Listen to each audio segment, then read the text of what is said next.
അന്തരീക്ഷ മലിനീകരണത്തിന്റെ തോത് കുറയ്ക്കാനായി ദില്ലി മോഡൽ പരിശ്രമങ്ങളുമായി ചാലക്കുടി നഗരസഭ. ചാലക്കുടി നഗരത്തിൽ അന്തരീക്ഷ മലിനീകരണ തോത് വളരെ കൂടുതലാണെന്ന് പഠനത്തിൽ തെളിഞ്ഞ പശ്ചാത്തലത്തിലാണ് നഗരസഭ സത്വര നടപടികളിലേക്ക് കടക്കുന്നത്.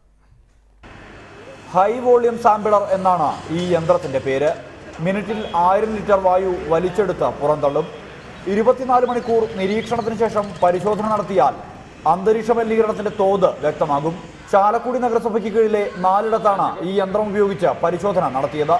കറുകുറ്റി SCMS എഞ്ചിനീയറിംഗ് കോളേജിലെ എൻവയോൺമെന്റൽ വിഭാഗം അധ്യാപകരുടെയും വിദ്യാർത്ഥികളുടെയും സഹകരണത്തോടെയായിരുന്നു പരിശോധന. ചാലക്കുടി നഗരത്തിൽ അന്തരീക്ഷ മലിനീകരണം ഭീതിതമായ തോതിൽ ഉയർന്നിട്ടുണ്ടെന്നാണ് നിരീക്ഷണത്തിനൊടുവിലെ കണ്ടെത്തൽ. PM10 അതായത് 10 മൈക്രോണിൽ താഴെയുള്ള പൊടി 100 മൈക്രോഗ്രാം പെർ മീറ്റർ ക്യൂബിനേക്കാളും കൂടുതലാണ്. നമുക്ക് കിട്ടിയത് 118 മൈക്രോഗ്രാം പെർ മീറ്റർ ക്യൂബാണ്. ഇത് വളരെ മോശമായ ഒരു കണ്ടീഷനാണ്. വാഹനത്തിൽ നിന്നുള്ള പുകയും പൊടിയുമാണ് ഗുരുതരമായ മലിനീകരണം സൃഷ്ടിക്കുന്നത്. അതിനാൽ ദില്ലി മോഡലിൽ വാഹന നിയന്ത്രണം ഏർപ്പെടുത്തുന്നത് ഉൾപ്പെടെയുള്ള നടപടികൾ സ്വീകരിക്കുന്ന കാര്യം ആലോചിക്കുകയാണ് നഗരസഭ. നല്ല രീതിയിൽ നമുക്ക് ഇതിനെ എങ്ങനെ ഉന്മൂലനം ചെയ്യാൻ സാധിക്കും എന്നതിനെ കുറിച്ച് നമ്മൾ ആ ബഡ്ജറ്റിൽ ഉൾപ്പെടുത്തിക്കൊണ്ട് നല്ല രീതിയിലൊരു പ്രവർത്തനം ചാലക്കുടി നഗരസഭ പാരിസ്ഥിതിക സൗഹൃദമായി ബന്ധപ്പെട്ടുകൊണ്ട് ഞങ്ങൾ നിലവിൽ വരുത്തുമെന്ന് ഈ അവസരത്തിൽ അറിയിക്കുന്നു. പൊതുജനാഭിപ്രായം ആരാഞ്ഞ ശേഷമാകും നടപടികൾ.